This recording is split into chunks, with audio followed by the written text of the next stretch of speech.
Dr. Binder, could you please tell us what your present professional affiliation is? I have actually two companies, consulting firms. One is called Precision Teaching and Management Systems, and the other is called Product Knowledge Systems. And I'm founder and chairman of one and president of the other. And we do consulting with mostly corporations. I see. How did you pronounce the name of the last? Product Knowledge Systems. Yes. It's what we do is we basically train salespeople in complex products and services. Okay. How long have you had these positions? Well, I started one of the companies in 1982, Precision Teaching and Management Systems, and I started the second one in 92. So for about 14 years, I guess, I've actually been self-employed in that sense. You mentioned what the second company did. The first one, is it in public schools and other education systems? Not really. The first one was, I became very frustrated with, I worked for quite a few years in education, and I became very frustrated with the public sector. And so I came to the conclusion that it would be useful to figure out some way to expose myself to the marketplace, essentially. And some of that was originally working in schools, but the real target was to take fluency research and bring it into corporations. So it had mostly to do with training in corporate environments. Okay. And what kind of things do you train with in corporate environments? What kind of skills? Mostly now, it's actually sales-related stuff. The way we describe what we do is that we support the knowledge needs of sales and marketing people. And that's the second company, Product Knowledge Systems. Precision Teaching and Management Systems is really more like an R&D firm. It's a holding company for methods and tools that we've developed over the years. And the intention is to spin off a lot of applications from that to do things in, for example, computer training, probably some educational products eventually. I'm very interested in the home education market, for example. Okay. How do you describe yourself as a professional? If a high school student asks you what you do for a living, how do you? I usually tell them that I'm a consultant and I work with businesses to improve performance of people in those, and that I have a sort of a sideline in trying to help the educational system also. Do you consider yourself to be a behaviorist? Absolutely, yes. And a behavior analyst? Mm-hmm. Okay. Well, I'd like to know a little bit more about Carl Binder. Can you tell us a little bit about your early background, where you grew up, went to school? Sure. I grew up in Seattle, and I was trained in Catholic schools, in grade school and also in high school. I had Jesuits in high school, and then I went to a Catholic college, and actually Harvard was my first non-Catholic institution. I wound up going there in graduate school, and so that's sort of the educational history. Where did you graduate from high school? Seattle Preparatory School, Seattle Prep, which was a Jesuit boys' school. And what year was that? That was 67. Okay. What hobbies or avocations or interests did you have when you were a kid?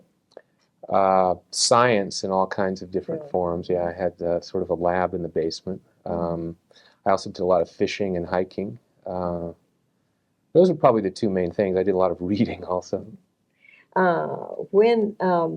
Did you have any animals when you were young? I had cats. I've always had cats in most of my life. Did you have any career goals as a child that you could think of? Not real. Well, I had a lot of different ones. I thought I might be a physicist. I thought I might be an engineer. They were mostly science related. And at some point I thought I was going to be a mathematician. But I never really knew. My father always used to say that I'd probably wind up doing something that they hadn't invented then, and he was more or less right. Yes, indeed. Okay. Who were early career influences in your life, would you say? Well, basically, Dr. Skinner himself made a big influence on me. I was a philosophy student as an undergraduate, and I thought what I wanted to do was to help teach people to think. And when I was, I think, a sophomore in college, I read Walden too, and I was profoundly offended. I thought this was terrible totalitarianism and so forth. And I had a history professor whose wife was getting a degree in behavior therapy at the University of Washington. So I had a little conversation with her, and she sort of gave me a slightly different perspective, and I went back and read Walden too, and it was very much like being knocked off a horse. I I recognized that all, in a way, all Dr. Skinner was really saying was that if you were systematic and if you measured, you could improve things like education and therapy and so forth. And then in my enthusiasm, I wrote him a letter, and he wrote me back within a week or two, and we started correspondence. And I wound up deciding that I wanted to go into psychology, but it wasn't clear how I was going to get there from where I was. So I went to graduate school in philosophy initially at Notre Dame. And I transferred into psychology there, but it was kind of a Hull Spence sort of department, and I wasn't very happy with the department. So the summer after my first year there, I got a ride to Cambridge, basically, and I popped in on Dr. Skinner in his office, and he remembered me, and we had a conversation, and he said, "Why don't you apply here?" So I did, and this was July or something, and they accepted me for September. So he was obviously a big influence, and I was fortunate because he'd retired by then, but he was in his office all the time, and I took reading courses with him during my coursework. Did you find him pretty approachable? I did. I very much did. I mean, he was not the outgoing character in that sense, but he was very approachable. I mean, and he was very interested in and extremely reinforcing of any interest. Mm-hmm. And so as I say, I basically took a reading course with him every term. I helped him edit about behaviorism, and then when I finished my coursework, I really did not want to do basic laboratory research. I was very much interested in application. So he turned me on to Dr. B. Barrett, and I went and worked with her for 10 years. And in that environment, I met Ogden Lindsley, and I met Eric Houghton, and a lot of other people. And so that sort of launched me, if you will, professionally. All right. Now, when you graduated from, what was the name of your school again? Seattle University, or the high school? No, Seattle University. Seattle University, yeah. Yeah. Mm-hmm. What degree did you get? Was it a? It was a bachelor's degree in philosophy. Bachelor's degree in BA. BA, yeah. Mm-hmm. Philosophy. Did you have a minor subject there? Well, I did. I actually graduated in 3 years because what happened is if I'd stayed for 4 years, I would have had a triple major. I also had a lot of literature credits and actually I had quite a few psychology credits by that time. So I guess I probably had a minor in literature. Did you study any behavioral psychology in your undergraduate years? Just a little bit, because I got turned on to behaviorism just toward the very end of my college years. I think I had one course in which there was some coverage of behavior analysis, but it was pretty inadequate. I mean, I basically learned more from reading Dr. Skinner's books than anything else. So you would say it was really Walden too that really introduced you to Skinner? It did, and then I read Contingencies of Reinforcement, and then I basically subscribed to the Journal of Experimental Analysis of Behavior, and sort of I consumed anything I could find, pretty much. What were your college or early career goals when you? I think you said you were going to be. As an undergraduate, I thought I wanted to be well, I changed my majors probably 3 or 4 times, but I thought I wanted to be a philosophy professor because I had this kind of idealistic notion that was about teaching young people to think and so forth. And when I went to graduate school in philosophy, I learned that it was more like picking an esoteric part of philosophy to defend for the rest of your life and get tenure about. So I decided I really wasn't interested in that. All right. Did you do any postdoctoral work? Not really. I mean, in a certain sense, I did because I worked with Dr. Barrett for years, but that was really just my job, and it was a very wonderful research environment. So, what your research for your PhD what was your dissertation subject? It was, first of all, it was an integration between psychology and education. By the time I got into getting ready to do a dissertation, I'd been strongly influenced by Ogden Lindsley, and I'd become very involved in precision teaching. And essentially, what I wanted to do was some experiments in classrooms. So the topic of my thesis was the effects of basically, I looked at 2 things. I looked at what's the effect on the frequency of performance of a skill, and it was various kinds of math skills in kids, on changing the durations of performance, and also on telling them whether or not they were being timed or not, and what effect that would have on their performance. So it was a very applied kind of thing. Did you do your first operant research with animals? I did, yes. Actually, when I was at Notre Dame, before I left there, I was gonna, before I realized I could go to Harvard, I was gonna minor in experimental psychology at Notre Dame, and I did some work with rats there. Not very much, and most of it was aversive conditioning kinds of stuff, and I wasn't too happy about that. But. Mm-hmm. Okay, what year would you say it was when you really became a behavior analyst? Well, in a certain sense, I'd say it was. I would say it was when I had this kind of conversion experience. But I would say really it was probably about 1970. Well, it's probably about 1971 or 1970 or 71 when I was a student at Harvard. I really wasn't interested in anything else that was going on there but Dr. Skinner's work. But I also think then when I went to work with Bea Barrett, she had a profound influence on me because there was a kind of depth of understanding about what functional analysis is that I was hit with very directly. Mm-hmm. And I actually have a recollection of sitting in her office, in some sense, all of a sudden sort of getting the notion of functional definition, and that had a profound influence on me. Okay. What do you consider to be the three most influential books you have read? Most influential books. Well, in some sense, Walden 2 was, although not because of its substance so much, but because of the effect it had. Contingencies reinforcement was very important. Let me think about this. Probably contingencies reinforcement and actually the collection, the cumulative record, the collection of all of Dr. Skinner's papers had a lot of influence on me selectively. Because some of them I'd not read in their original form. It's hard. It's in a way it's hard to say. I mean, I had a very strong influence from About Behaviorism, mostly because I was involved in the editing of it a little bit, and so I really was working through all the arguments and all the kind of issues that the critics were bringing up. Certainly, Science and Human Behavior had a big effect too. It kind of all mushes together, frankly. It all seemed like one very large book to me. Okay. That and then, let's see, you said Contingencies of Reinforcement. That had quite an effect, yeah. And Science and Human Behavior. I think so. Yeah. Okay. Now, what do you consider three most influential journal articles or monographs, things of that nature? It's hard for me to limit it to the three. There's more like 4 or 5, but definitely Are Theories of Learning Necessary? The paper whose title I've forgotten, but it was in the mid to late 40s about the functional analysis of the response classes, and I forget the name of the article, but there was a 1946 or 7 article that had quite an effect.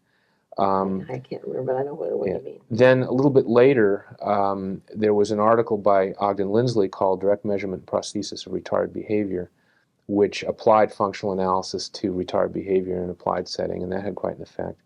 And then there was an article by Eric Haughton, who was sort of one of the key pioneers in precision teaching, called Aims, Growing, and Sharing. And actually, it wasn't a journal article; it was actually a chapter in a collection of art in an edited book. And that was not a rigorous piece of science, but what it did was it opened up the whole area of establishing rate or frequency aims for skills in academic settings.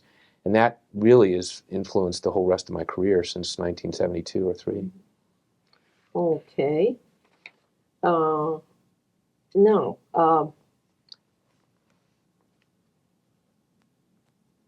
how many species of animals have you worked with?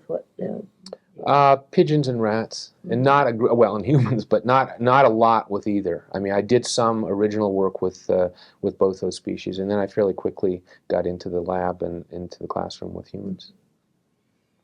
Okay, then what would you say? Well, I presume. What would let me start. What led you to concentrate on human subjects?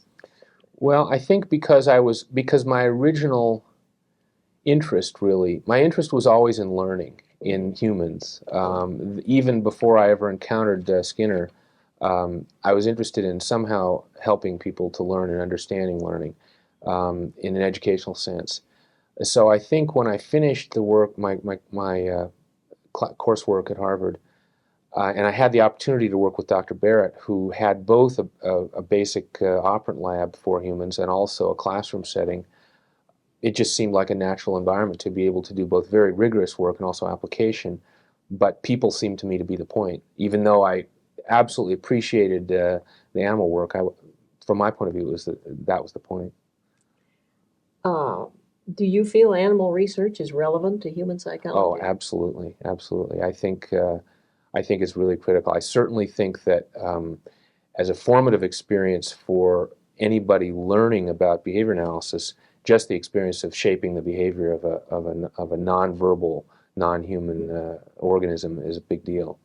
I also think that a lot of the myths about human behavior, and for example, the Columban simulation project that Skinner and Epstein did, sort of pointing out that you didn't have to be a primate, you could actually be a pigeon and have self-concept and so forth. I think a lot of those myths of mentalism have been cut through very nicely. So I think that's a reason that it's relevant. Besides just all the control. I mean, for example, I was doing a lot of concurrent. When I was at Harvard, Dick Kernstein was doing concurrent work and very actively involved in that. So when I went to the lab working with retarded subjects, we did some of that work. Now the trouble is you couldn't starve retarded subjects down to 80% body weight, and so it was very difficult to get stable relative rates of response and so forth. And so there's a whole lot of things for which just control, I think, is easier to obtain with non-human organisms. All right. So on a scale of 1 to 4, with 4 being high, how would you rate it? The relevance. Oh, 3 or 4, definitely. What main contributions do you feel animal research has made to your own work? Interesting. Well, I think I can answer that 2 levels. One is that the whole methodology that was developed in animal research and the elegance of the single subject design and all of that has informed the way I think about everything. So at a broad conceptual level, it's hard for me to imagine behavior analysis without that foundation. I think beyond that, there are specific areas, like the work in the matching law, which I really didn't pursue aggressively after a few years of work with humans, but that work came out of the animal lab, and that had some influence on me. I think more recently, some of the Columban simulation work sort of linked up with the work with humans I've been doing with fluency. So in a way, there's been a lot of corroboration of things that I've observed in humans, and a lot of kind of new. Again, it cuts through the mentalism. So there's a lot of things from the animal lab that I think help to simplify and cut through a lot of the things that we tend to assume about humans. Okay. Of all the principles derived from the animal laboratory, do you feel that any of them translated more readily than others, or? Well, I can't think of many that didn't, frankly. I mean, perhaps there's some adjunctive behavior work which is a little bit of a stretch, but even that, it's very clear that you can see examples of various, sort of species-specific behaviors and so forth. It's clear that the basic principles apply. I think it's a pretty straightforward translation. By the way, could you explain for our viewers what you mean by adjunctive behavior?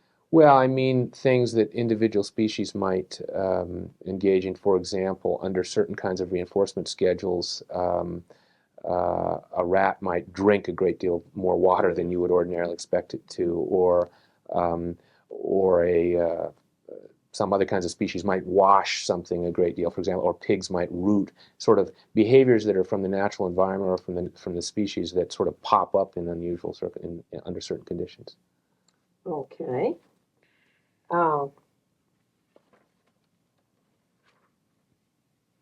What behavior analytically related accomplishment are you most proud of? I think I'm most proud of, and in a way this is not science, I have to explain that a large part of my career has been devoted to trying to take some pretty basic things out of the laboratory and apply them, and frankly market them.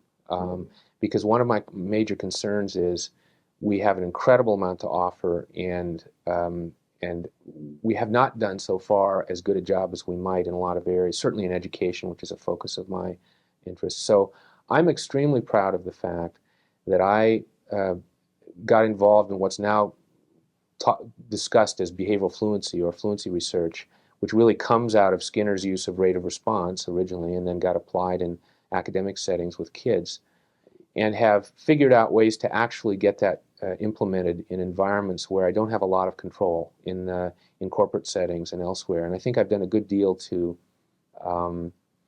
establish the notion that you can't define mastery of a skill merely in terms of an accuracy measure, that there has to be a rate or time-based measure involved too.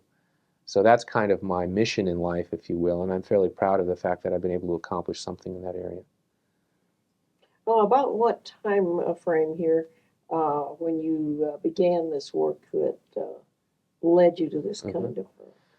Well, in the very early 70s, when I first started working in Dr. Barrett's laboratory, precision teaching, Dr. Lindsley in the mid-50s had basically moved into education and started having teachers in classroom settings measuring rate of response, not just to problem behaviors, but also things like writing answers to math facts and so forth.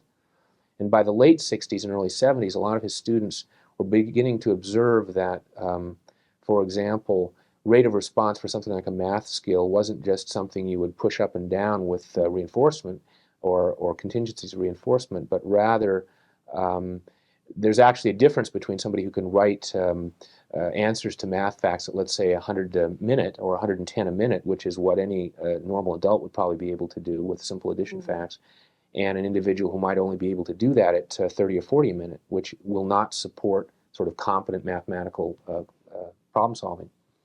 And so I got involved in that in the early 70s under the influence of both Lindsley and Haughton, and began to work with severely retarded people.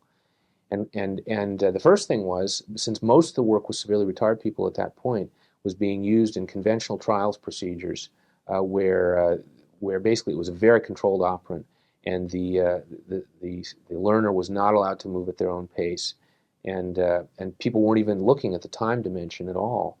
What we did is we started looking at rates of response in those kinds of procedures, and what we recognized immediately was that the procedures themselves were constraining the performance of the individual. And we also observed that that a lot of the kinds of skills we were trying to teach people, whether they were verbal behavior of one kind or another, or math skills, or even simple assembly or self-help skills, that the ways they were being taught essentially prevented free operants from being emitted. They were very constraining. So we began to change procedures and materials to essentially remove the ceilings from the rate at which these could be performed. And as soon as we did that, we began to recognize that there were elements, various motor skills, various discriminations that themselves were not what we began to call fluent. They could only be performed at fairly low rates, and as a consequence, they would constrain the development of the larger combinations of behavior. And that was mid-70s. And we spent probably 3 or 4 years in the lab and in our classrooms just figuring out ways with severely retarded students to move from trials procedures and acquisition procedures in the traditional accuracy-based kind of mode to materials and procedures that would allow us to actually get retarded people performing more at the pace that normal competent people would. So that was sort of well established by the mid or late 70s, and everything since then has really been just sort of a refinement of all of that. By the way, did you go right into this work after graduate school? Well, I actually went into it before I finished graduate school, I see. because what happened was when I finished my coursework, I didn't want to stick around the animal lab. I basically wanted to do something applied. So I talked to Dr. Skinner about it. He put me in touch with Joseph Cautela, who was a behavior therapist at the time, who put me in touch with Dr. Barrett. So really, I was in her lab for 4, 5, 6 years during the period when I was actually doing my dissertation work. Okay. Well, novelty is certainly involved in most research work, experimentation, you wouldn't do it if it weren't novel, I Right. guess, Yes. aside from just purely repeating a Mm-hmm. study. But so there's some that are more novel than others, you might Yes. say. And I was wondering, have you found any, encountered or devised any problems that were very novel and where you had to use really novel solutions to get what you're looking I at? think quite a few, actually. One of the things that's very interesting about one thing, maybe there's a little background related to this. Most human instructional work that's been done, including most of the program's instruction work, threw away the rate of response measure and simply returned to an accuracy-based framework where people were ignoring the time dimension, where they were simply looking at whether the learner could perform the thing or not, whatever it was.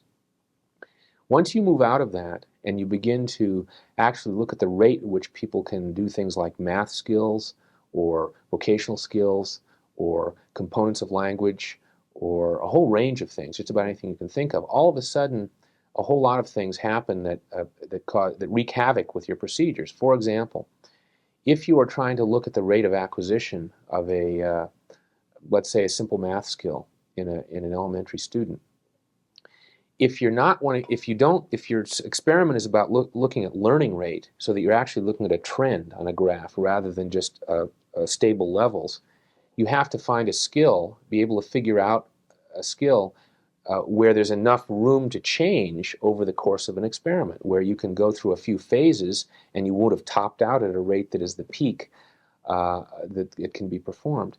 So one area where I think some novel development has occurred in my history has been figuring out how to find skills in areas like mathematics and so forth, who for a given set of subjects allowed some room for growth during the course of the experiment. I think we've also had to develop some procedures. Once you move from a trials procedure to a free operant procedure, there are simple examples of different materials you would choose. For instance, in a traditional sort of special education behavioral approach to teaching counting skills, where you might be showing somebody a number of 6 and having them count out 6 tokens or 6 objects of some kind. And in a traditional approach, you'd perhaps then, let's say if they counted out the correct number, you'd present some sort of reinforcement, and then you'd maybe write down, you'd record that, and then you'd move on. It would be a controlled operant. If you want to change that to a more self-paced performance, a very simple thing you can do is take a lot of paper cups and write numbers on those paper cups and have the student count 6 into the one that has 6 and 4 into the one that has 4 and so forth, and essentially move at their own pace. Now that's a very simple-minded example, but it represents something that's pretty novel. It's a different way of approaching it. There's probably some other things too. Another thing we did that was kind of interesting, there's in the study of fluency, there's some parallels in the cognitive literature about what people call automaticity.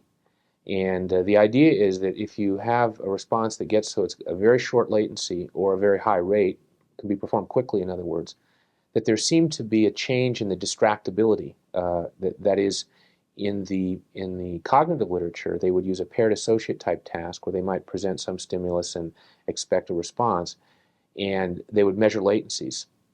And what they found is as you continue to practice that, the latencies get shorter and shorter, and at some point, you can throw in a distracting stimulus just before the person is ready to respond, and it doesn't disrupt the performance at all.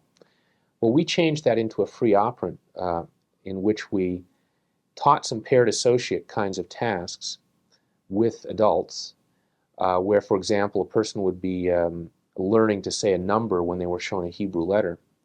And then we actually used a stimulus equivalent. We were using a stimulus equivalence model for that, so that they would learn then also to attach the printed name of a Hebrew letter to the Hebrew letter, and then they would be able to, without any explicit training, attach the number to the name of the Hebrew letter, which is a very simple little mediated transfer stimulus equivalence model. We used a voice-operated relay and a practice sheet so that the learner was naming the Hebrew letters, essentially saying a number for each Hebrew letter that they saw in a practice sheet. And we used a voice-operated relay which would count the vocal stresses, allow us to record the vocal stresses, and use a cumulative record recorder to monitor that performance. I don't know anybody who's done anything quite like that, and it was an interesting way. We could then throw in a distracting stimulus during some part of that cumulative record and see if there was a suppression ratio, essentially, in the rate at which they could perform the skill. That was kind of a neat procedure that I don't think anybody else has used. What happened?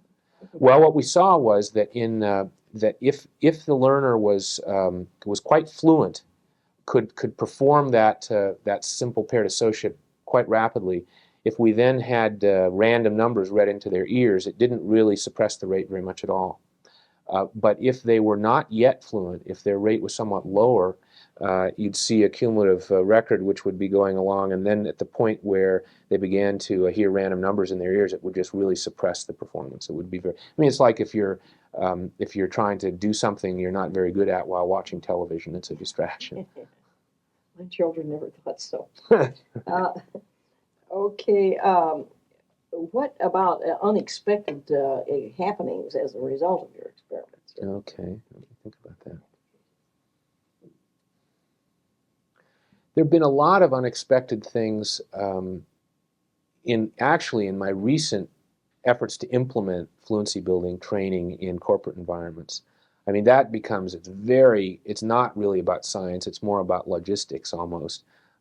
For example, one of the things that we've discovered in that trying to, if you're teaching salespeople to talk about complex products and services, for example, we work with salespeople who sell computers or financial services, and they have to become quite articulate at asking questions and discussing their customer's marketplace and the kinds of needs that their customer might have.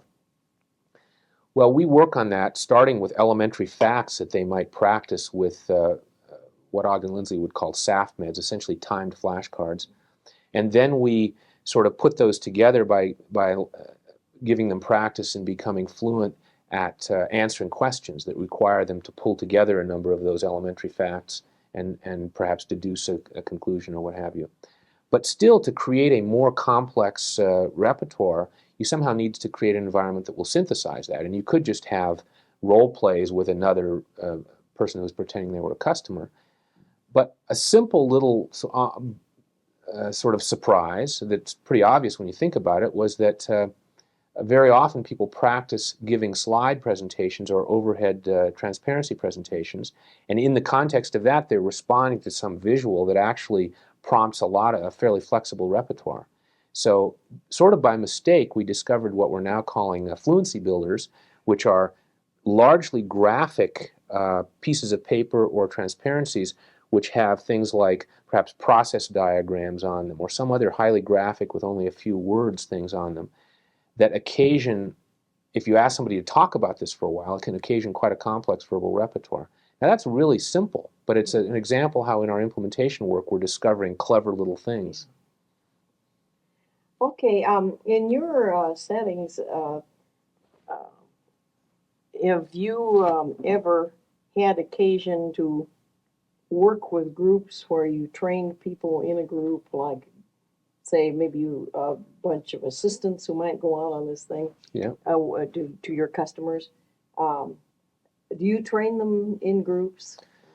We've done group training in different ways. I mean, my history is that I trained master's students for some period of time, and so in that sense I trained people, but it was probably more a traditional education model than it was really good training. Who did you say you taught? I taught master's students in special ed and instructional design programs for a few years.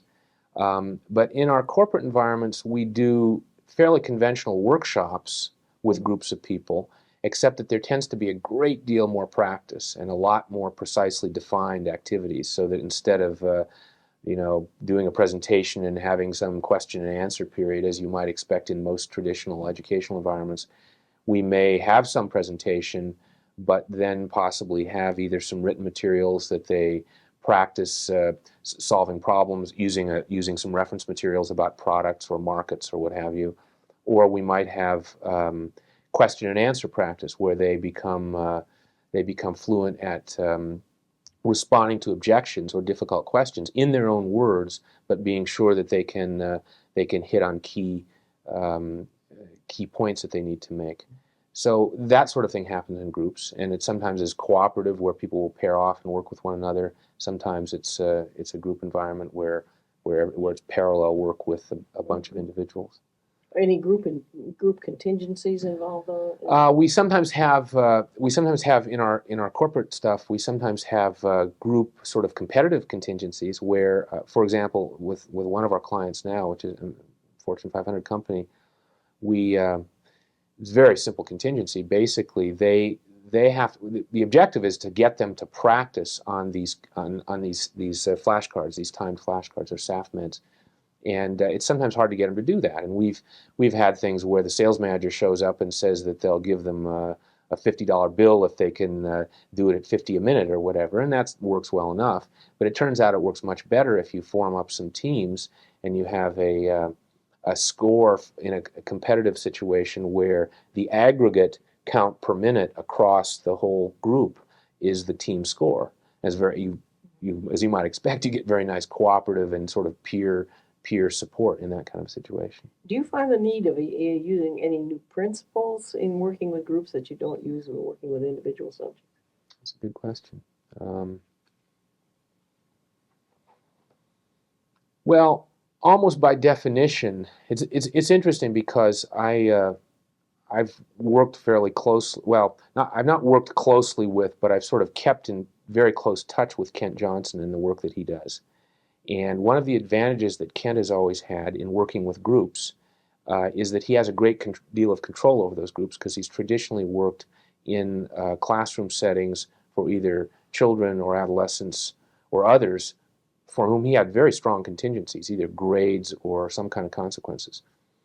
We can't do a lot of that because the environment, at least that I've been in the last few years, are corporate managers and salespeople. So there are really no new principles, but we find we have to be very clever in figuring out what reinforcers we can use and how we can create group contingencies and so forth. So instead of having a sort of direct and straightforward contingency for an individual, we do have to be fairly creative about creating an environment.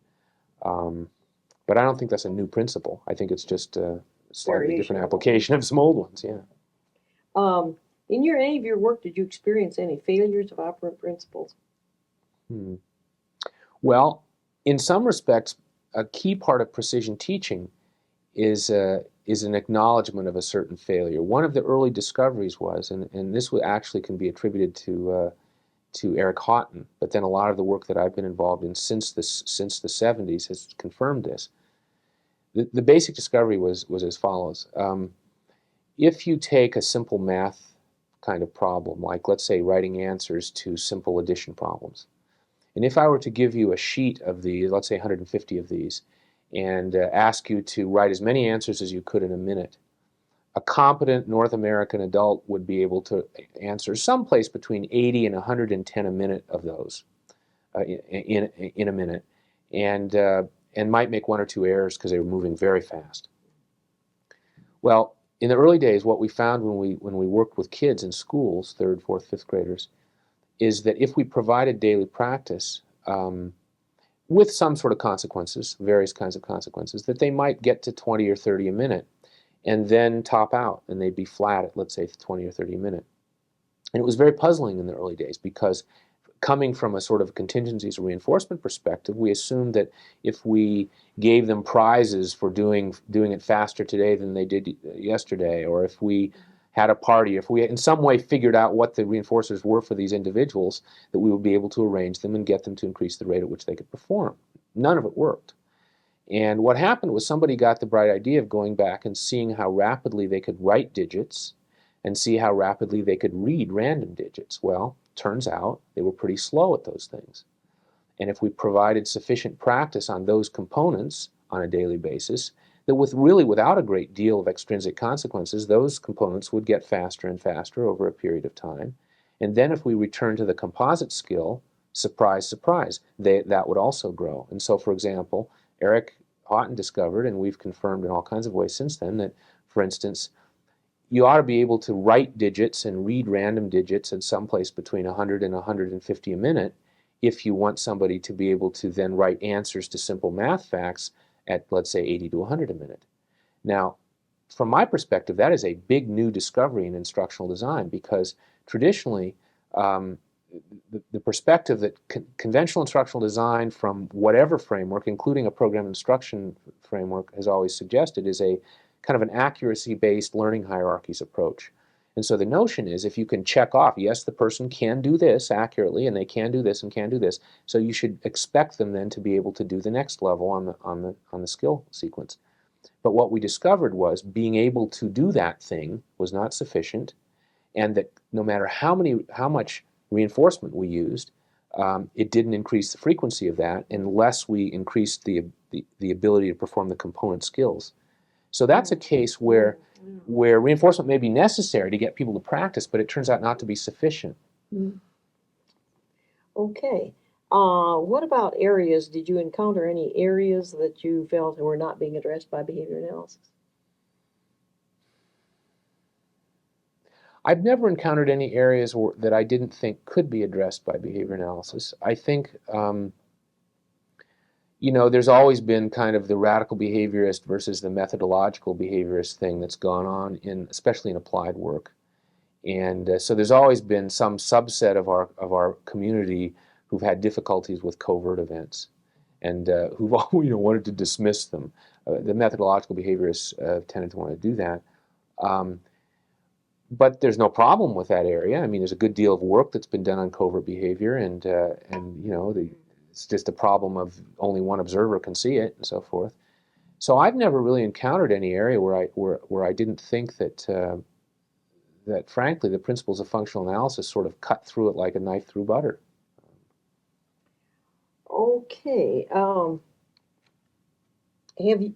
you had occasion, I presume you would have in your situation, where you go into a company, let's say, and train a group of people to carry on the methods you've been developing for this?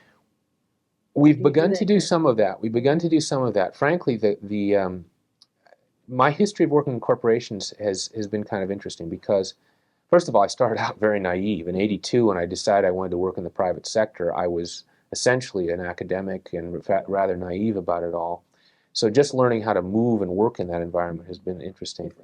Quite different, yes. And in the early days, what I was focusing on was working with instructional designers and trainers in corporations to teach them some of these principles so that they could then apply them. What I found was that without being able to demonstrate a successful application to them, what I was trying to teach them was very academic.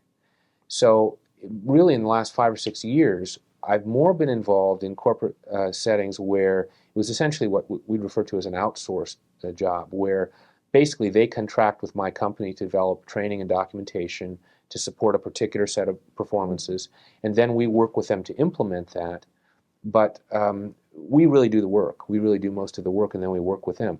However, we're now at a point where there is a pretty strong history of success across a lot of companies, and we have companies who have their own internal resources. So really, we are just now beginning to do what we call technology transfer. Well, one of the things I was interested in, I'd be interested in your experiences in the future, is how much drift is there in these systems? Say you go in a company, but I guess you haven't had enough. I've had some experience with it, and as with often has been true also in the education environment, it often depends on a few key people, and when those people go away, the whole thing implodes. So one of the things also that I should mention is the work that I've been doing in the last few years has not just involved getting people to for example, practice something or learn some skill or knowledge to the point where they were fluent. It's also had a lot to do with looking at other kinds of contingencies. For example, in the sales environment, we can do the best training in the world on products, and people can know the products cold, and they can be very fluent in talking about the markets and the issues that their customers have and so forth. But if there's no compensation system in place for the products that they're selling, or if their managers don't set expectations well, or if they don't have the tools essentially to do their jobs, in other words, if other aspects of sort of the three-term contingency are missing, then the training doesn't do much good. So we've been increasingly getting involved in not just building behavior, but also building environments where we will do an analysis of the company, of the sales performance environment, if you will. And we may not actually be able to change the compensation system, but we can certainly make recommendations to our clients that if this is not changed, you may not see much improvement here. We also do things like create a good deal of what we do, because it's, to use a kind of conventional term, a lot of the work that I've been doing the last few years is very knowledge intensive. Mm-hmm. And there's only a small subset of that that people need in their repertoire. A huge amount of what salespeople need to know is actually information that they can reference when they're planning to go call on a client, or when they're trying to develop a sales strategy. They can sit down at their desks and look through documentation. One of the things that we've worked very hard on is doing structured documentation that in itself is, in some sense, a human factors engineered stimulus environment, so they can find what they need very rapidly, so that what they need is perhaps built on a stimulus response kind of job aids, for example, decision tables, that kind of thing. And we combine then structured reference documentation with practice on the relevant content. Now, the reason I mention all of that is because I suspect that my experience so far is that the models for the reference documentation and the job aids we produce may be easier to maintain once we go away than some of the practice activities and instructional procedures. One of the things that we're looking at from a purely business point of view now is that we do not want to go into a company and just teach them some stuff and go away. We are working very hard to essentially license or do a technology transfer arrangement with a company where we say, if you really want to do this, you sign up for 2 years. And we'll work with you, and we'll train your people, and we'll help you implement them, and we'll tweak the system so that at the end of 2 years, you ought to be able to fully do most of what we have done in the past. And then from then on, if you're interested in continuing to derive benefit from our experience with other clients, then there may be a continued business relationship.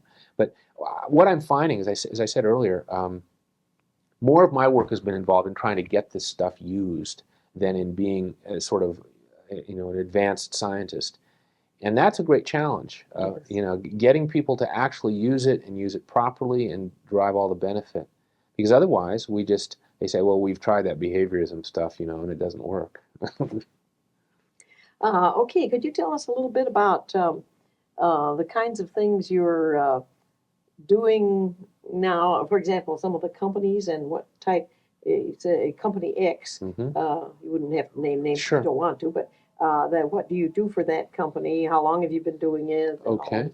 Sure. I can give you a few examples. Outstanding with, yeah. Okay, I can give you a few examples of those. We, for a while, we were working in banks, a great deal in banks, and this was actually a few years ago, but we're still working in some of them. Banks are interesting because traditionally bankers have just sort of waited for people to come in and apply for loans.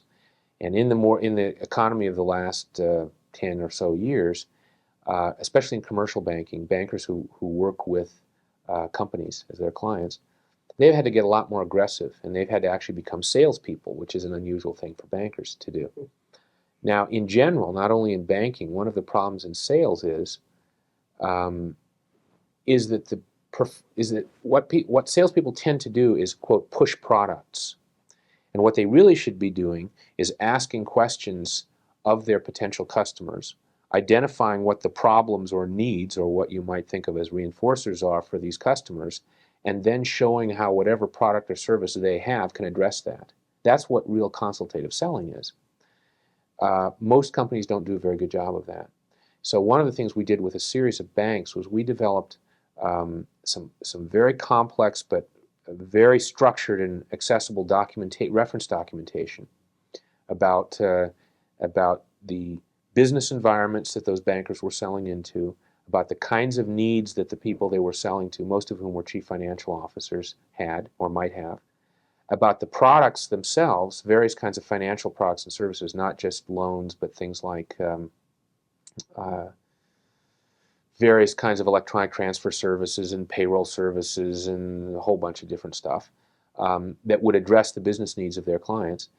and how they addressed those needs, essentially how they solved the problem for the customer, and then a whole lot of information about the competition, how the competition's products and services lined up against my bank's. So we created the reference documentation. Then what we do is we pull out of that reference documentation facts which people actually need to have in their spoken repertoire. And some of those facts may be just statements or facts about how much it costs or what the options are for a particular financial product. Some of them are what you might think of as sort of paired associates between a statement of a need or a problem that a customer might have and a description of a feature of a product that the salesperson should think of when they hear about that problem. Because that's sort of an elementary component, if you will, associative component of how the salesperson should think. They should think from need or problem to solution. So we'll pull those out, and then we'll create SAFMEDs or flashcard types of activities for them, so that and we'll have them practice those on their own over a period of time, and work with the organization typically to set up some sorts of reinforcement contingencies to ensure they will practice those over time. And then we'll come back a few weeks later and we'll give them some application exercises that might be a complex case study where they actually have to get in and figure out from a bunch of memos and a bunch of documents that are supposedly from some potential customer what the needs or problems are that that customer might have, then get up and talk about those needs or problems and what the solutions might be, and basically fluently engage in a discussion about a kind of a simulation of a sales call. We've done that for quite a few banks, and what we found is both quantitatively and sort of anecdotally quite an effect. Anecdotally, we've had sales managers or training managers even say, I sold those products for 5 or 6 years, and after 2 weeks, these kids know more about this than I ever did. We've also had clients tell us things like they think what we do saves their salespeople at least 10% of their time, because a typical salesperson is overwhelmed by information. They can't find it, so they typically get on the phone and call 20 people in their company trying to find answers. By creating structured documentation and also creating practice activities so they learn the key stuff they need to actually have in their repertoire, people don't have to waste their time anymore. And a lot of our clients say, one in particular recently said, absolutely, we save them 10% of their time, and this translates into revenues. So that's one kind of project we do, which is a kind of a self-study and then application exercises, product knowledge training piece. Do you have some companies, let's say, where the programs have a considerable longevity? In other words, we have some. How long would you say? Well, Chase Manhattan Bank, which is not currently our client, but which we started working with in 1987, continues to use some of the components of this stuff, and in fact, it's kind of interesting because the practice element, the fluency building part of it, as you can imagine, corporate salespeople aren't in the beginning too enthusiastic about using flashcards. Yeah. They see it as demeaning and so forth in some cases, and so sometimes it's a tricky sell. Of course, what's very interesting is if you give them some sort of coached practice in doing that, and they begin to see how rapidly they can learn all these little elementary pieces of information, sometimes they get very enthusiastic. And in fact, we've had clients who've said at Unum Insurance Company, which is another of our clients, that it isn't a training program unless it has the flashcards. We don't care about the other stuff. We want to learn these facts. At Chase, they actually have developed a whole series of programs that were both self-study.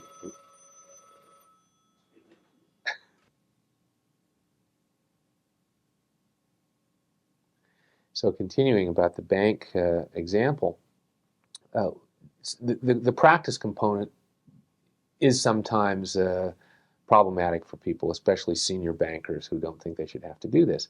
So what's very interesting at Chase is that they implemented this program with their senior cash management staff in this country, and they have a vice president who at one point said this is a strategic business advantage, that people who learned it know so much more, or used it know so much more, and so forth. But there was some resistance to doing it among some of the senior bankers. They then rolled it out to Western Europe, and in Western Europe they found that the senior banking people really didn't want to do this at all. They were totally offended by this. But that the kids who were just out of school, being very disciplined, did it and mastered the material and actually made the senior people look a little bit bad because they learned them stuff a lot better.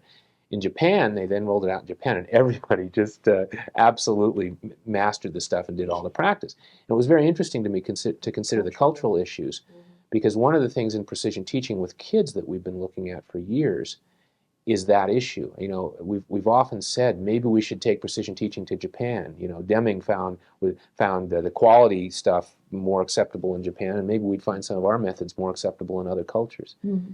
And I thought that, at least anecdotally, the thing at Chase was kind of interesting.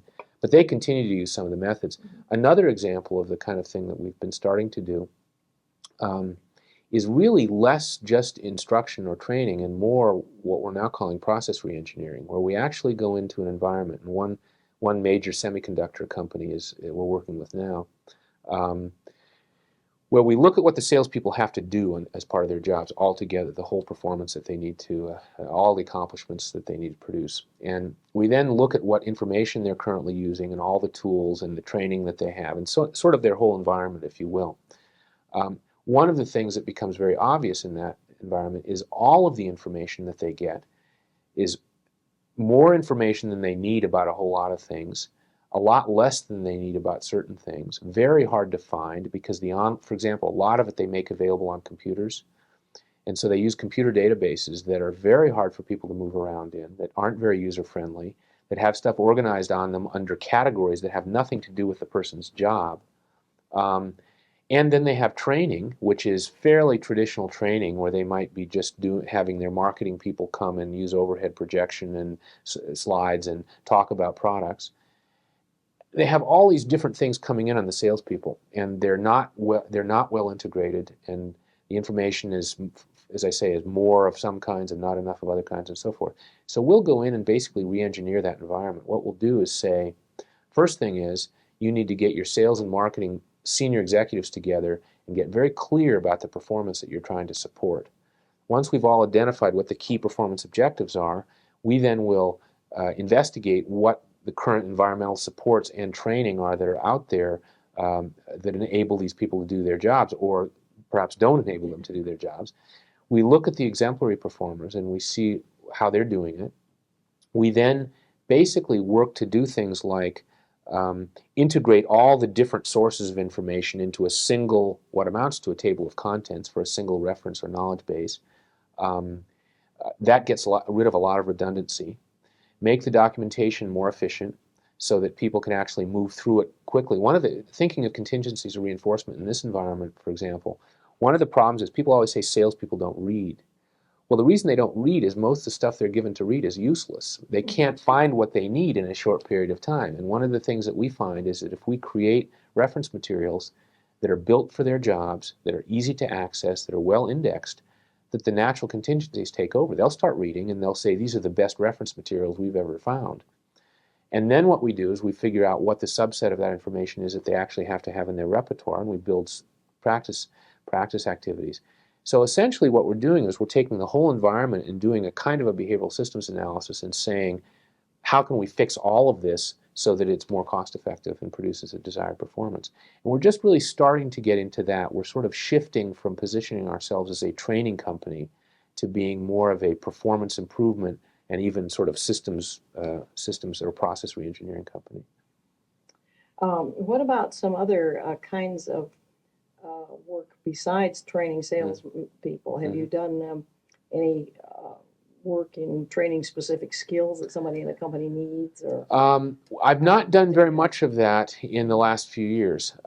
Back in one of the things that happened was when my purpose in life, frankly, is to establish fluency as very broadly acknowledged as a definition of mastery. So that in the education and training world, people will acknowledge that you have to have a time measure on as a part of any criterion for mastery. And then to basically support, develop, and implement whatever technologies are necessary to ensure that that happens. When I first started my consulting business in the early 80s, there was, if you will, a lot of variation in my behavior. I basically tried anything I could. And so in those days, I got involved in doing things like developing self-study programs for actually behavior analysts, typically, who were delivering health maintenance programs to the public, things like weight management programs. And so I created training and documentation and workshops and things for those people to be able to work with their patients. And some of that involved things like actually watching, doing a lot of observing and feedback, that kind of thing.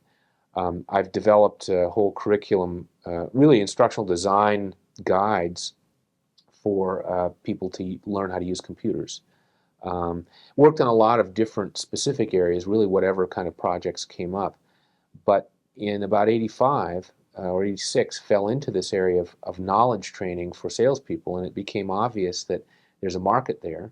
It's a big opportunity. It's an opportunity to essentially generate revenues, because my purpose really in the private sector is to essentially create a lab. In order to do that, I've got to figure out a way that lab can pay for itself. And so this is really the first, this whole sales training thing is not, for me, going to last forever. The objective is to make the company stand on its own so I can do some other stuff. So I've been pretty exclusively involved in that for at least the last 5 or 6 years. Okay. Have you experienced any ethical questions or objections about changing or controlling behavior?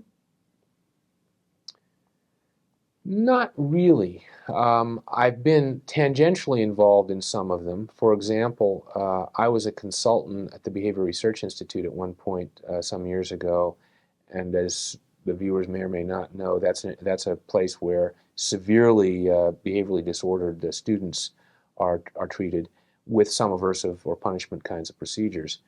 And some of the issues there raise some ethical kinds of issues for me. Specifically, it's my view that if you are going to use aversive control at all with learners, with any population, it's important that you use the strongest and most powerful possible acceleration procedures or instructional procedures that are available as well. And one of the things that often happens, I think, in educational environments where punishment is being used is that punishment works and there's a lot of focus on using it, and it sort of takes over the repertoire of the educators or the therapists, and people may not push the technology on the acquisition or instructional side quite as hard as they could. And that was a kind of issue which came up for me in that context to consider. In the corporate work I've been doing, the only ethical issue that's ever popped its head up for me is that I personally don't care very much about whether salespeople can do their jobs better, to be perfectly honest. I think it's actually more important to teach people to read and to do a whole lot of other socially valuable things. Now, I have changed a bit since I'm sort of a child of the 60s and 70s, so I'm not the kind of anti-materialist I was at one time. So I don't have the problem with sales per se that I once did. But there are occasions where we have clients who might have a product that seems, for example, in the pharmaceuticals industry, which is one of the industries we work in. Sometimes I get concerned about the ethical issues of the very, very high profit margins that those companies have. On the other hand, there's a reasonable response, which is in order to continue research and development, they need to generate a lot of revenues. So I've sort of danced around the ethical issues involved in what we're teaching to whom to do what, but I've really not had any issues where I had to back off. Ultimately, it's worked out okay, and I've not had to decide not to do something for ethical reasons. Have you encountered any ethical objections or just objections based on taste about using methods with training humans that were developed essentially on animal population? Well, to be honest, I've learned a great deal about how to market myself. And one of the things, and in the early days, I mean, I still sometimes will point out to my prospective clients or give them a resume that mentions that I studied with Dr. Skinner or something like that. But to be perfectly honest, I don't even represent myself for the most part as a behaviorist for most of my clients. I represent myself as an effective performance improvement specialist. And so I think it's frankly counterproductive. Just as I think in the education world, one of the problems that we've had, I believe, in implementing our methods, not just I mean, across the board, frankly, has been trying to convert our clients to philosophical behaviorism while at the same time getting them to adopt our methods. And to me, that's a little bit like trying to turn somebody into an engineer as part of trying to sell them a car. I don't think you need to do that. So in my own work, I have at times, I have colleagues in the corporate world who will joke about me sometimes of being a rat runner or whatever, and we've encountered that in a friendly way, but I don't make a big deal of it, and they typically have not either, at least in the last few years. Yeah. Mm-hmm. Okay. Was there any event in your career that dramatically changed its direction? Mm-hmm. I think there were two. I think that the starting one clearly did. That is, I thought I was going to be a philosophy professor, and I wound up doing this. And in fact, this is perhaps a side issue, but I had an opportunity to thank the person who 25 years ago made that difference and didn't know it, who was a professor of behavior therapy at the University of Washington, Robert Kohlenberg, who influenced the wife of my history professor, et cetera, which was it was a pleasure to be able to do that. But another series of events dramatically changed my career also, and that is during the 70s when I was working in the behavior prosthesis laboratory with Dr. Barrett and also consulting really all over the country. I worked with a lot of different classroom programs with regular kids, with handicapped kids, mostly in New England, but increasingly around the country, even in Canada and so forth. And the frustration was that both I and many of my colleagues, precision teachers in particular, were able to produce huge gains in learning and performance in kids, but were getting shut down left and right. That instead of being rewarded in that environment for effectiveness, for getting second graders to do sixth grade work, instead the teachers were being punished, and by, as Ogden Lindsley often says, because it was a curriculum allocation problem. If you get through the whole math curriculum by Christmas, what are you going to do the rest of the year? So it became very clear that the education environment did not support effectiveness by and large. The public education and human services world is very process-oriented rather than outcome-oriented. So toward the end of the 70s, that was beginning to frustrate and punish a lot of my behavior personally and a lot of my colleagues. Another event happened, which was at the Fernald State School, which was where Dr. Barrett's laboratory was located. The politics of the time eventually led to that laboratory, which was originally established by the state legislature and by various federal grants and so forth to be a freestanding research and development center that would not have to respond to the contingencies of sort of treatment and politics. Basically, some political events changed that so that we now became we became totally enmeshed in the bureaucratic service delivery system of the Fernald State School. And the result of that was that I spent more time filling out forms and doing that sort of thing than actually having an opportunity to push the limits of anything we were doing.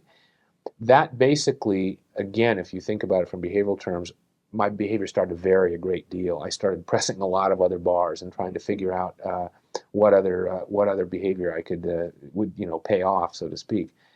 And that had a big effect because what happened was in about 1980, I decided that I had to change. I had to move. I did not want to work in an academic environment because I was fairly convinced that would be very much the same. That the drive to tenure, that all the publisher parish contingencies would basically make it difficult for me to continue to do the work in its own terms. And I might have to live someplace that wasn't terribly interesting also. It became clear that working in a corporation, the private sector was attractive, but working in almost any corporation also, I would be told what to do. And since what I wanted to do was very different from what anybody else had ever done in that environment, that wouldn't work either. So the big change was sort of having to jump off a cliff and start a consulting business and be self-sufficient. And frankly, the first few years of that, I almost went bankrupt personally, and it was very difficult financially. But from my point of view, I didn't see any other alternative. So the sort of contingencies of the public sector and the process-driven thing in the human services environment was a major impact. It really caused a course change, and I'm very happy for it because there's nothing like the real marketplace to shape your behavior, to help you figure out how to package what you do so that the culture will accept it. Okay, in doing the work you're doing, have you done much publishing, either from writing books and articles in the academic field? Yeah, well, I've published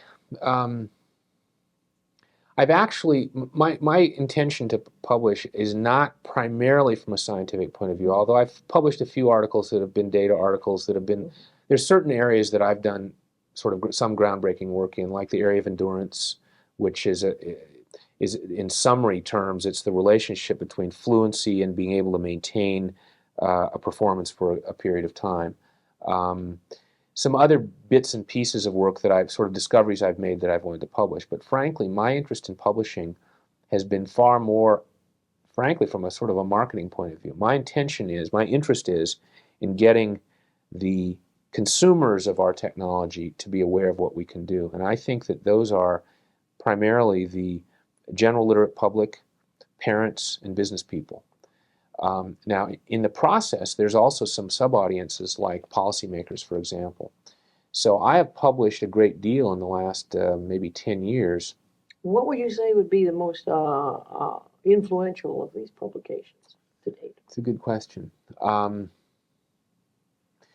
first of all, let me mention that there's probably 2 or 3 audiences that I've been attending to. One has been the general corporate training audience, which is not yet the public consumers, but it's an effort to take the whole message of fluency and spread that into the sort of the world I'm in now, which is the people who are involved in corporate training. Because, of course, those are my customers to some extent, and I want them to be interested.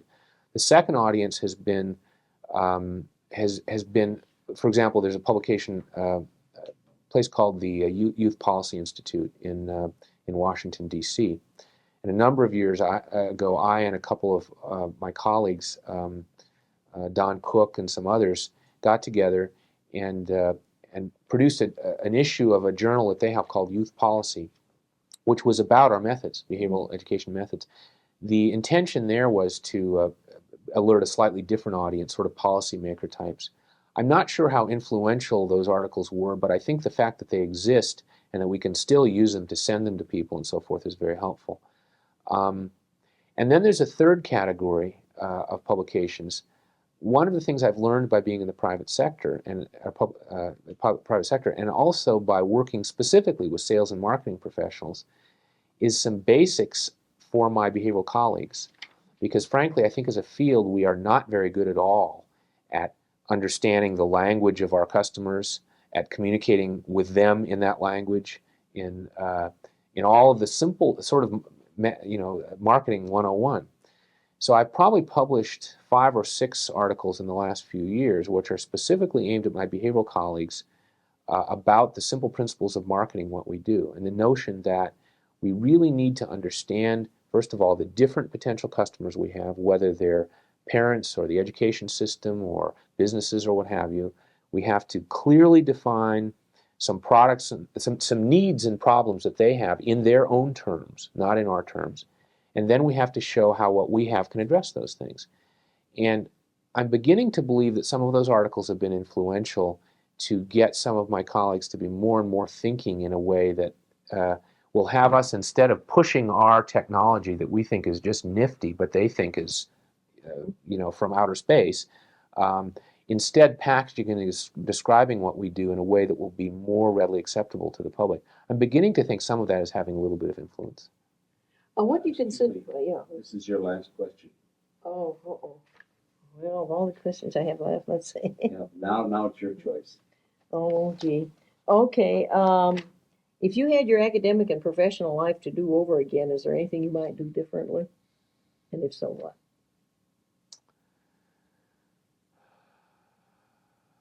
Well, that's a good question. There's probably not. I can't, I'm sure that if from some ideal point of view I could imagine some better, I might have left the lab a little bit earlier, because the last 2 years that I was in that environment, it was not very productive for the reasons I was mentioning earlier, that it really was no longer a research center. It was now a human services, state-run bureaucratic environment. I think that slowed me down a little bit.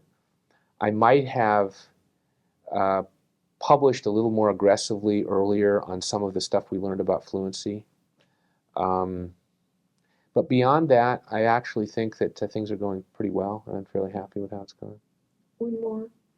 How would you advise a student to prepare for a career like yours? Well, I think I'd advise them to find something they were inherently interested in. I think I'd advise them to find mentors rather than programs. I mean, I'm often asked by people, what about graduate school? Should I go to graduate school? And the first question I always have is, are you doing this just for a union card or because you want to learn something? If it's a union card, that's fine. That's one approach. But if it's because you really want to learn something, identify some people from either publications that you've seen or whatever who are doing something that you actually think is important. Communicate with them directly and go find them and make. I really believe in the apprentice approach. So I guess broadly speaking, I would encourage people to find mentors that they can both personally and professionally learn from and go attach themselves, because from Dr. Skinner and B. Barrett and Ogden Lindsley and Eric Houghton on down, I can attribute most of what I've learned to my personal learning from them, not to formal coursework. Okay. Well, thank you very much. Thank you. Appreciate it. It's fun. I'm permitted one question here. Yes. Where do you think that your field is going? I think that if we say that my field is, first of all, there's really two parts to my field. One part is the part that I'm inherently interested in, which is broadly the application of fluency building approaches to education and training. And I believe where that's going is, to a large extent, most successfully into private sector alternatives to the public sector. That is, places like my own business, the Morningside Academy, some of the other tutoring centers that some of our colleagues have set up, that are showing that you can do dramatically better at enabling people to learn. I believe that one of the places it's going then is to the point where, without grant money and without public support, we're going to have some very powerful demonstration projects and products and services that we can sell and begin to influence that way. So that's one direction.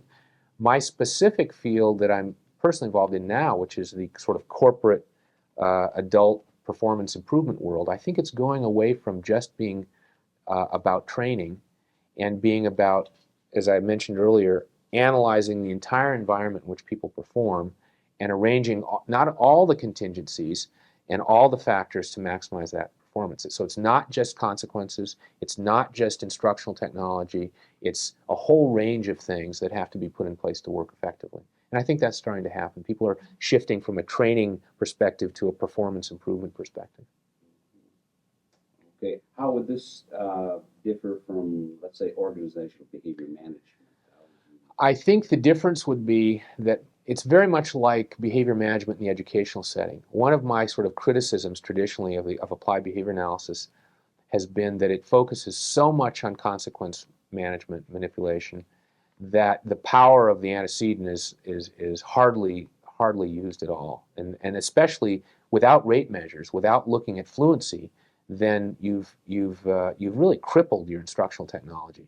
Similarly, I believe in the organizational behavior management field, people like Aubrey Daniels are now beginning to get into a fluency-based approach. So I think that's a very positive sign that some of the people that we've had in our field who have been strongly emphasizing consequence stuff, and both sort of the antecedents, but at the level of management kind of antecedents, setting expectations and then feedback, which is very powerful.